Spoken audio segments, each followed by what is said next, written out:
ዛሬ በዚህ ትምህርታዊ ቪዲዮ ላይ የትርፍ ሰዓት ክፍያ እንዴት እንደሚሰላ ሰፋ አድርገን እንመለከታለን። ውድ የቻናላችን ቤተሰቦች አብራችሁን ሁኑ። በኢትዮጵያ ውስጥ ትርፍ ሰዓት አንድ ሰራተኛ በኢትዮጵያ የስራ አዋጅ ከተመሰረተው መደበኛ የስራ ሰዓት ባሻገር የሚሰራበት ተጨማሪ ሰዓት የሚል ስያሜ ተሰጥቶታል።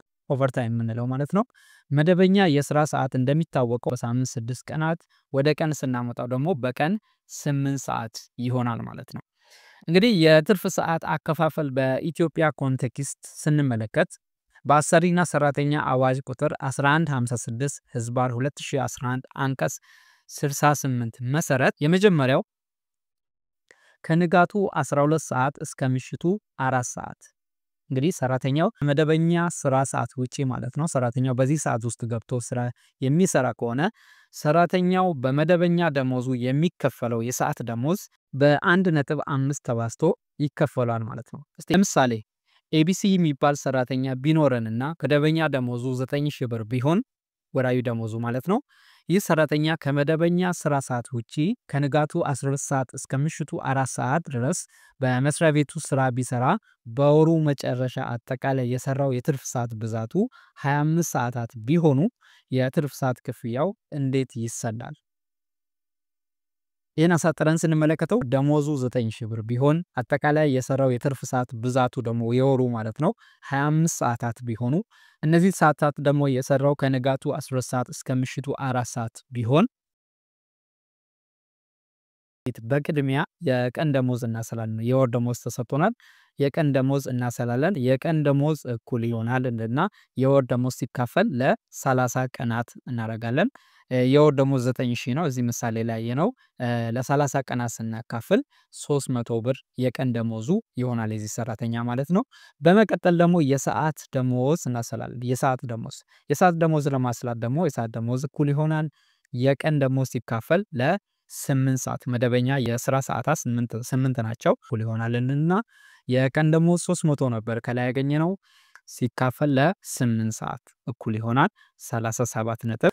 ኦኬ አሁን የትርፍ ሰዓት ደሞዙን ለማስላት በቂ መረጃ ስላገኘን እሱን እናሰላለን። እኩል ይሆናል እንልና አጠቃላይ ሰራተኛው የሰራው በወሩ የሰራው የትርፍ ሰዓት ብዛት ሲባዛ የትርፍ ሰዓት ማስከፈያ ምጣኔ ሲባዛ የሰዓት ደሞዝ በዚህ ስሌት መሰረት ነው የምንሰራው ማለት ነው።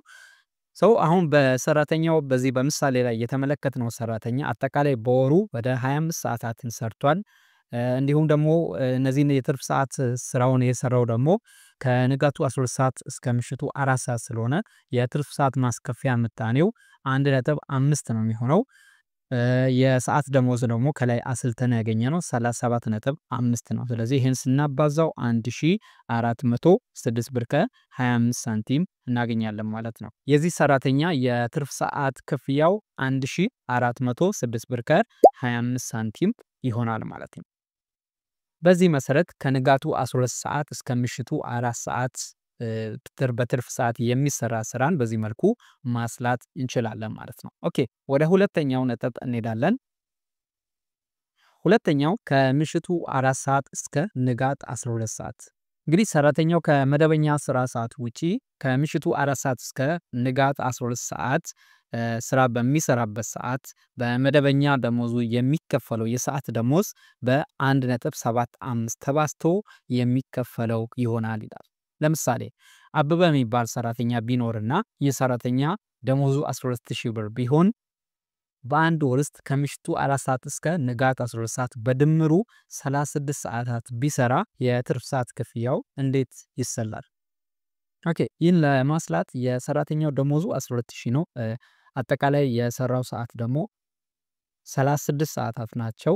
የሰራው ከምሽቱ 4 ሰዓት እስከ ንጋት 12 ሰዓት ስለሆነ የትርፍ ሰዓት ማስከፈያ ምጣኔው 1.75 ይሆናል ወይም ደግሞ 175% ይሆናል ማለት ነው። አሁን የትርፍ ሰዓት ክፍያውን ለማስላት በቅድሚያ ቅድም እንዳደረግነው የቀን ደሞዝ እናሰላለን። የቀን ደሞዝ አሁን የሰራተኛው የወር ደሞዝ አለን እሱን ለ30 ቀናት ማካፈል ማለት ነው። የቀን ደሞዝ እኩል ይሆናል የወር ደሞዝ ሲካፈል ለ30 ቀናት እኩል ይሆናል 12 የወር ደሞዙ 12000 ነው ሲካፈል ለ30 ቀናት 400 ብር ይመጣል። ይሄ ቀን ደሞዙ ነው ማለት ነው። በመቀጠል የሰዓት ደሞዝ እናሰላለን። የሰዓት ደሞዝ ለማስላት ደግሞ እኩል ይሆናል እና የቀን ደሞዝ ሲካፈል 8 ሰዓታት በቀን የሚሰራው መደበኛ ሰዓት 8 ሰዓት ስለሆነ ለ8 ሰዓት እናካፍላለን። የቀን ደሞዝ 400 ሲካፈል ለ8 እኩል ይሆናል 50 ብር። ስለዚህ የዚህ ሰራተኛ የቀን ደሞዙ 400 ብር ይሆናል። የሰዓት ደሞዙ ደግሞ 50 ብር ይሆናል ማለት ነው። ኦኬ አሁን የትርፍ ሰዓት ክፍያውን እናስራ። የትርፍ ሰዓት ክፍያ እኩል ይሆናል አጠቃላይ ሰራተኛው የሰራው ትርፍ ሰዓት ብዛት ሲባዛ የትርፍ ሰዓት ማስከፈያ ምጣኔ ሲባዛ የሰዓት ደሞዝ እኩል ይሆናል እና አጠቃላይ ሰራተኛው በምሳሌ ላይ የተመለከትነው ሰራተኛ የሰራው የወሩ ትርፍ ሰዓት ስራው 36 ሰዓታት ናቸው። ሲባዛ የትርፍ ሰዓት ማስከፈያ ምጣኔውን ለማግኘት ደግሞ ግዴታ በየትኛው ሰዓት ገብቶ እንደሰራ ማወቅ ስላለብን ከምሽቱ 4 ሰዓት እስከ ንጋት 12 ሰዓት ነው። ስለዚህ ምጣኔው 1.75 ይሆናል ማለት ነው። 36 ሲባዛ 1.75 ሲባዛ የሰዓት ደሞዙ ከላይ ካልኩሌት ያደረግነው 50 ብር ይሆናል ማለት ነው። ይህን ስናበዛው 3150 ብር ይሆናል ማለት ነው። ስለዚህ ሰራተኛ የትርፍ ሰዓት ክፍያው 3150 ብር ይሆናል ማለት ነው። ኦኬ ወደ ሶስተኛው እንሄዳለን። በሳምንቱ እረፍት ቀናት ከሆነ የሳምንቱ እረፍት ቀናት ምንላቸው ቅዳሜና እሁድ ከሆነ ሰራተኛው በእረፍት ቀናት ማለትም ቅዳሜና እሁድ ገብቶ ስራ የሚሰራ ከሆነ ሰራተኛው በመደበኛ ደሞዙ የሚከፈለው የሰዓት ደሞዝ በሁለት ወይም ደግሞ 200% ተባዝቶ ይከፈለዋል ማለት ነው። ለምሳሌ ኤክስ የሚባል ሰራተኛ የወር ደሞዙ 14000 ብር ቢሆን በሳምንቱ እረፍት ቀናት ገብቶ ቢሰራና አጠቃላይ በዚህ የሰራው ሰዓት በወሩ 42 ሰዓታት ቢሆኑ የትርፍ ሰዓት ክፍያው ምን ያህል ይሆናል የሚለውን እናሰላለን። ኦኬ የትርፍ ሰዓት ክፍያውን ለማስላት ደግሞ ቅድም እንዳደረግነው የቀን ደሞዝ ቀድመን እናሰላለን እኩል ይሆናል የወር ደሞዝ ሲካፈል ለ30 ቀናት እኩል ይሆናል የወር ደሞዙ 14000 ነው። ለ30 ቀናት ስናካፍለው 466 ብር ከ60 ምናምን ሳንቲም ይመጣል ማለት ነው። ኦኬ የሰዓት ደሞዝ ለማስላት ደግሞ የቀን ደሞዝ ሲካፈል ለ8 ሰዓታት 58 ብር ይመጣል ማለት ነው። ኦኬ አሁን የትርፍ ሰዓት ክፍያውን ለማስላት የትርፍ ሰዓት ክፍያ እኩል ይሆናል አጠቃላይ ሰራተኛው የሰራው የትርፍ ሰዓት ብዛት ሲባዛ የትርፍ ሰዓት ማስከፈያ ምጣኔ ሲባዛ የሰዓት ደሞዝ። ኦኬ ይህ ሰራተኛ አጠቃላይ በወሩ የሰራው የትርፍ ሰዓት 42 ሰዓታት ናቸው። ቅዳሜና እሁድ ስለሰራ ደግሞ የትርፍ ሰዓት ማስከፈያ ምጣኔ 2 ይሆናል። 2 ወይም ደግሞ 200% ማለት እንችላላችሁ። የሰዓት ደሞዙ ደግሞ 58 ብር ነው ማለት ነው። ኦኬ ይህን ስናበዛው 4872 ብር ይመጣል ማለት ነው። የዚህ ሰራተኛ የትርፍ ሰዓት ክፍያው 4872 ብር ይመጣል ማለት ነው። አራተኛ በህዝብ በዓል ቀናት ካላንደሩ ዝግ የሚያደርጋቸው ቀናቶች ማለት ነው። ሰራተኛው በህዝብ በዓላት ቀናት ገብቶ ስራ ቢሰራ ሰራተኛው በመደበኛ ደሞዙ የሚከፈለው የሰዓት ደሞዝ በ2.5 ተባዝቶ ይሰላልታል ማለት ነው። ለምሳሌ የሰራተኛው ደሞዝ 25000 ብር ቢሆን አጠቃላይ በወሩ የሰራው ትርፍ ሰዓት 72 ሰዓት ቢሆን የሰራው በህዝብ በዓላት ቀናት ቢሆን የትርፍ ሰዓት ክፍያውን እንዴት እናሰላለን? የቀን ደሞዝ እናሰላለን። የቀን ደሞዝ እኩል ይሆናል የወር ደሞዝ ሲካፈል ለ30 ቀናት 25000 ብር ሲካፈል ለ30 ቀናት 833 ብር ይሄ የቀን ደሞዝ ይሆናል ማለት ነው። ኦኬ የሰዓት ደሞዝ ለማስላት ደግሞ የቀን ደሞዝ ሲካፈል ለ8 ሰዓታት እናደርጋለን ማለት ነው። የቀን ደሞዝ እዚህ ጋር እንደተመለከትነው 833 ብር ነው። ይሄን ለሰዓት ለ8 ሰዓት ስናካፍለው 104 ብር ይመጣል ማለት ነው። አሁን የትርፍ ሰዓት ክፍያውን ለማስላት አጠቃላይ ሰዓቱ ሰራተኛ የሰራው 72 ሰዓታት ናቸው። ምጣኔው ደግሞ በህዝብ በዓል ቀናት ስለገባ 2.5 ነው የሚሆነው ሲባዛ የሰዓት ደሞዙ ደግሞ 104 አጠቃላይ አንድ ላይ 18720 ብር ይመጣባት።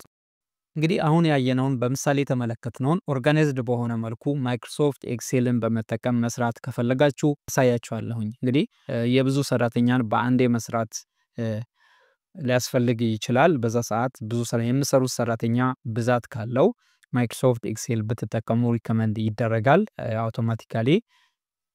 ቀለል ባለ መልኩ ስለሚሰራላችሁ ማለት ነው። ኦኬ ዳታውን ስታዘጋጁ ደግሞ እኔ ሳምፕል አዘጋጅቻለሁ። በዚህ መልኩ ታዘጋጃላችሁ። ተራ ቁጥር እዚህ ጋር ታስገባላችሁ። የሰራተኛውን ስም እዚህ ጋር ታስገባላችሁ። ወርሃዊ ደሞዙን እዚህ ጋር በየወሩ ያለውን ቤዚክ ሰለሪውን እሱን ታስገባላችሁ። ከዛ በኋላ አጠቃላይ የሰራተኛው በወሩ የሰራው የትርፍ ሰዓት ብዛት እሱንም ታስገባላችሁ ሰንጠረዡን ማለት ነው። ከዛ የትርፍ ሰዓት ቀናት በየትኛው የትርፍ ሰዓት ቀናት ነው የሰራው የሚለውን እሱንም ለማመልከት እዚህ ጋር ታስገባላችሁ። ከዛ በኋላ የትርፍ ሰዓት ማስከፈያ ምጣኔ እሱንም ታስገባላችሁ። የቀን ደሞዝ ይሄ በኋላ ካልኩሌት ስናደርግ እናያለን። የሰዓት ደሞዝ እና ደግሞ መጨረሻ ላይ የትርፍ ሰዓት ክፍያ ማለት ነው። ኦኬ ቴብሉን በዚህ መልኩ አሬንጅ አድርጋችሁ ካስገባችሁ በኋላ ሰራተኛው ብዛቱን ሙሉ ታስገባለች። ሙሉ የሰራተኛ የትርፍ ሰዓት እየገባ የሚሰራውን ሰራተኛ ስም ሊስቱን በዚህ መልኩ ታስገባላችሁ ማለት ነው። አሬንጅ ካደረጋችሁ በኋላ ወደ ካልኩሌሽኑ መሄድ ነው ማለት ነው። ኦኬ የመጀመሪያ የምናደርገው እዚህ ጋር በዚህ መልኩ ኦርጋናይዝ አድርገን ካስገባን በኋላ የትርፍ ሰዓት ማስከፈያ ምጣኔዎችን በኋላ ለካልኩሌሽኑ ስለምንጠቀም እሱን እናስገባለን ማለት ነው። አሁን የመጀመሪያው ሰራተኛ ኃይሌ ግርማ ይባላል። ወርሃዊ ደሞዙ 7658 ብር ነው። አጠቃላይ የሰራተኛ በወሩ የሰራው የትርፍ ሰዓት ብዛቱ 75 ነው። 75 ሰዓታት ማለት ነው። እነዚህን የትርፍ ሰዓት ሲሰራ ደግሞ ከንጋቱ 12 ሰዓት እስከ ምሽቱ 4 ሰዓት ነው የሰራው ወሩ ሙሉ ለ75 ሰዓታት ማለት ነው በአንድ ወር ውስጥ። ኦኬ የትርፍ ሰዓት ማስከፈያ ምጣኔው እንግዲህ በአዋጁ ላይ እንደተቀመጠው ከንጋት 12 ሰዓት ቅድም እንደተመለከትነው ከንጋቱ 12 ሰዓት እስከ ምሽቱ 4 ሰዓት የሚሰራ ከሆነ የትርፍ ሰዓት ማስከፈያ ምጣኔው 1.5 ነው የሚሆነው ማለት ነው። ሶ 1.5 እና 1.5 እንላለን ወይም ደግሞ 150% ማለት ትችላላችሁ ማለት ነው። ኦኬ የዚህ ሰራተኛ የትርፍ ሰዓት ምጣኔው 1.5 ነው። እስቲ የቀን ደሞዙን እናስላ። የቀን ደሞዝ ማለት ቅድም እየተመለከትን እንደነበረው የወር ደሞዙ ሲካፈል ለ30 ቀናት ነው የምናደርገው ማለት ነው። አሁን በቀላሉ ማይክሮሶፍት ኤክሴል ላይ ምንድነው የምናደርገው? ኢኳል ቱ ብቻ እንላለን። ኢኳል ቱ ብለን እንጽፍና እዚህ ጋር መተን የወር ደሞዙ ያለበትን ሴል ሄደን ክሊክ እናደርጋለን። የወር ደሞዙ አሁን እዚህ ጋር ያለው የመጀመሪያው ሰራተኛ እሱን ክሊክ ብቻ እናደርጋለን። ቁጥሩ ምናምን አይጻፍም ማለት ነው። መጻፍም ትችላላችሁ፣ በእርግጥ ችግር የለውም። እሱ ላይ ሄዳችሁ ክሊክ ታደርጋላችሁ ማለት ነው። ይሄ እንደ ጀነራል እንጠቀም ስለሆነ ማለት ነው። ኦኬ እሱ ላይ ሄደ ክሊክ እናደርጋለን። ከዛ በኋላ ሲካፈል እንልና ለ30 እንላለን ማለት ነው። አሁን ምን ያደረግን የወር ደሞዙ ሲካፈል ለ30 አደረግን ማለት ነው። ከዛ ኢንተር ማለት ነው። ኪቦርድ ላይ ኢንተር እነካለን። ያው በምትመለከቱት መልኩ ሰርቶልናል ማለት ነው። የዚህ ሰራተኛ የቀን ደሞዙ 255 ብር ከ27 ሳንቲም ነው የሚሆነው ማለት ነው። የሰዓት ደሞዝ ለማስላት ደግሞ የሰዓት ደሞዝ እኩል ይሆናል ብለን የቀን ደሞዝ ሲካፈል መደበኛ የስራ ሰዓታት በኢትዮጵያ ኮንቴክስት 8 ሰዓት ስለሆነ ለ8 እናካፍላለን ማለት ነው። ከዛ ኢንተር ማለት ነው። ኦኬ ይሄውም በቀላሉ 30.91 ሳንቲም መጥቷል። አሁን መጨረሻ የትርፍ ሰዓት ክፍያውን እናሰላለን ማለት ነው። ይሄን ለማስላት በቀላሉ እኩል ይሆናል እንልና ሄደን አጠቃላይ ሰራተኛው የሰራውን የስራ ሰዓት የትርፍ ሰዓት ብዛቱን እናበዛ። እዚህ ጋር መተን እዚህ ጋር አጠቃላይ ሰራተኛው በወሩ የሰራው የስራ ሰዓት ብዛቱን እዚህ ጋር መተን ክሊክ እናደርጋለን። የመጀመሪያው ሰራተኛ 75 ሰዓታትን የሰራው 75 ሰዓት እሱን ክሊክ እናደርጋለን። መጻፍም እንችላለን፣ ችግር የለውም። እሱን ክሊክ እናደርጋለን። ከዛ በኋላ ሲባዛ እንልና ከዛም ምጣኔውን ሄን መተን ክሊክ እናደርጋለን። ከዛ በኋላ መጨረሻ ላይ ታይምስ እንልና አሁን ያገኘናትን የሰዓት ደሞዝ ክሊክ እናደርጋለን። አለቀ ማለት ነው። አለቀ። ከዛ መጨረሻ ላይ ኢንተር ማለት ነው።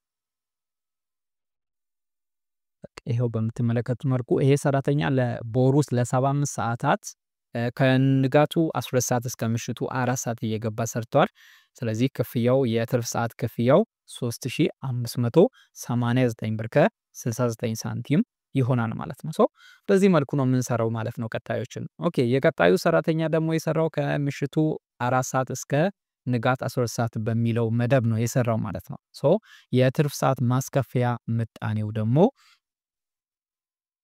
1.75 ነው የሚሆነው ወይም ደግሞ 175% ነው የሚሆነው ማለት ነው። ኦኬ የቀን ደሞዙን ለማስላት ደግሞ እኩል ይሆናል እንልና ቅድም እንዳደረግነው የወርሃዊ ደሞዙን መተን ክሊክ እናደርጋለን። ወራዊ ደሞዝ ያለበትን ሴል ሄደን ክሊክ እናደርጋለን።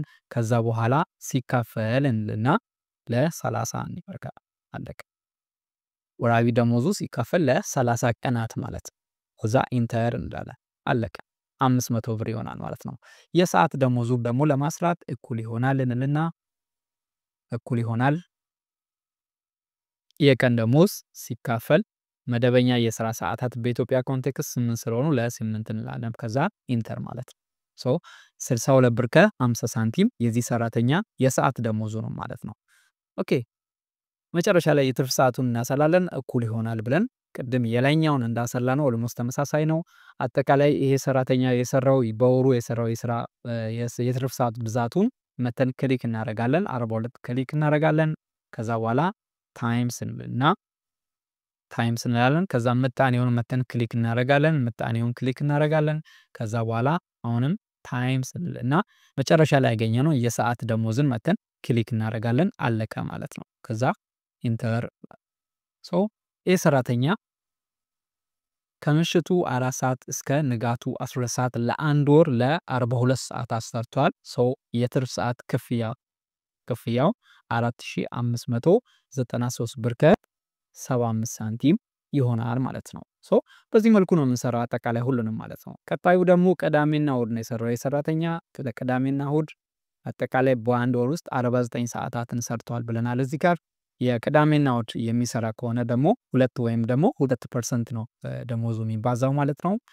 ኦኬ ምጣኔው 2 ይሆናል ማለት ነው። የቀን ደሞዙን ለማስላት ደግሞ እኩል ይሆናል ብለን እዚህ ጋር መተን የወር ደሞዙ ሲካፈል ለ30 ከዛ ኢንተር ማለት ይሄ የቀን ደሞዙ ይሆናል። የሰዓት ደሞዙን በተመሳሳይ መልኩ እዚህ ጋር መተን ሴሉን ክሊክ እናደርጋለን። እኳልቱ ማለት አለብን ይሄን እንዳለ እዛ ሲካፈል ለመደበኛ የስራ ሰዓታት 8 ሰዓታት ናቸው። ለ8 እናካፍላለን። ከዛ ኢንተር ይሄ 20 ብር ከ74 ሳንቲም የሰዓት ደሞዙ ነው የዚህ ሰራተኛ ማለት ነው። ኦኬ አሁን የትርፍ ሰዓት ክፍያውን ለማስላት እኩል ይሆናልና እንዳደረግነው እዚህ ጋር መተን አጠቃላይ ሰዓቱን ክሊክ እናደርጋለን። ከዛ በኋላ ሲባዛ እንላለን። ሲባዛ ምጣኔው ጋር እንሄዳለን። ምጣኔውን ክሊክ እናደርጋለን። ከዛ በኋላ አሁንም ሲባዛ ከዛ አሁን የሰራናት የሰዓት ደሞዝን መተን ክሊክ እናደርጋለን። ከዛ ኢንተር ማለት ነው። አለቀ። ስለዚህ ይሄ ሰራተኛ ቅዳሜና እሁድ እየገባ ለአንድ ወር 49 ሰዓታትን ሰርቷል። አጠቃላይ የሚያገኘው ብር ደግሞ የትርፍ ሰዓት ክፍያው ከደሞዝ ውጪ 2032 ብር ከ68 ሳንቲም ይሆናል ማለት ነው። በዚህ መልኩ ነው እናሰላው ቀጣይ ሆነም ማለት ነው።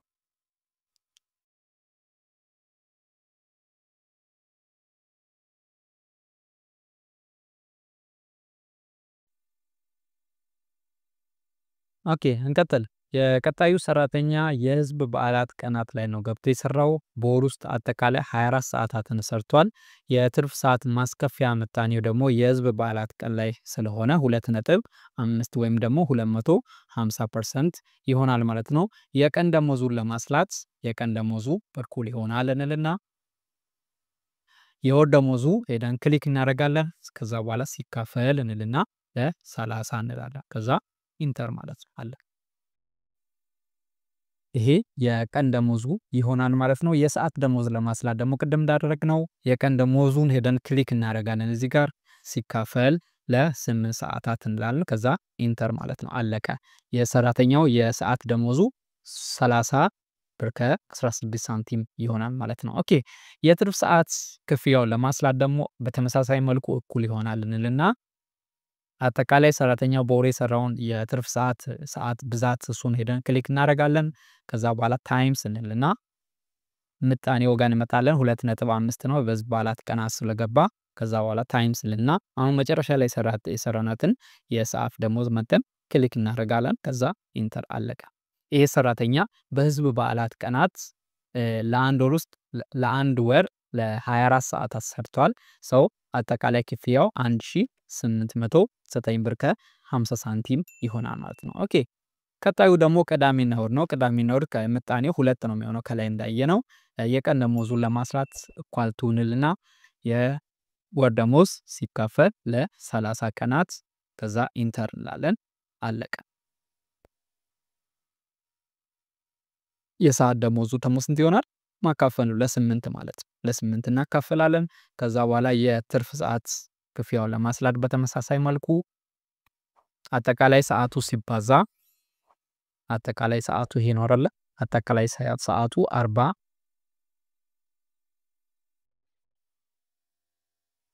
አጠቃላይ ሰዓቱ ሲባዛ በየትርፍ ሰዓት ምጣኔ ሲባዛ ደግሞ የሰዓት ደሞዝ አሁን የሰራ ነው ማለት ነው። ኦኬ የመጨረሻ የህዝብ በዓላት ቀናት ይሄም 2.5 ነው የሚሆነው።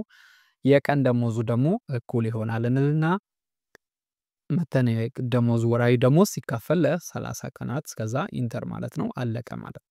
ማይክሮሶፍት ኤክሴል ባይ ዘ ወይ ራሱ ነው አንዴ ትሬንዱን ከለመደ ራሱ ነው የሚሰራላችሁ ካልኩሌሽኑ ማለት ነው። ሰው በዚህ መልኩ የትርፍ ሰዓት ክፍያን በቀላሉ እጅግ በጣም ቀላል በሆነ መንገድ ካልኩሌት ማድረግ እንችላለን ማለት ነው። ሰው ይሄን አካውንታንት ልትሆኑ ትችላላችሁ። ይሄን ልታዘጋጁ የሂሳብ ባለሙያዎች ይሄን ለማዘጋጀት ማይክሮሶፍት ኤክሴልን ብትጠቀሙ ሪከመንድ ይደረጋል። ብዙ ሰራተኛ ካለ ማለት ነው። ይሄ አሁን 6 ሰራተኞችን ለሳምፕል ነው ያሳየሁት። ከዚህም በላይ እስከፈለጋችሁ ኤክስፓንድ እያደረጋችሁ መጨመር ትችላላችሁ። ማይክሮሶፍት ኤክሴል ስኬለብል ስለሆነ ማለት ነው። እስከፈለጋችሁ ድረስ ኤክስቴንድ አድርጋችሁ አውቶማቲካሊ መስራት ትችላላችሁ ማለት ነው።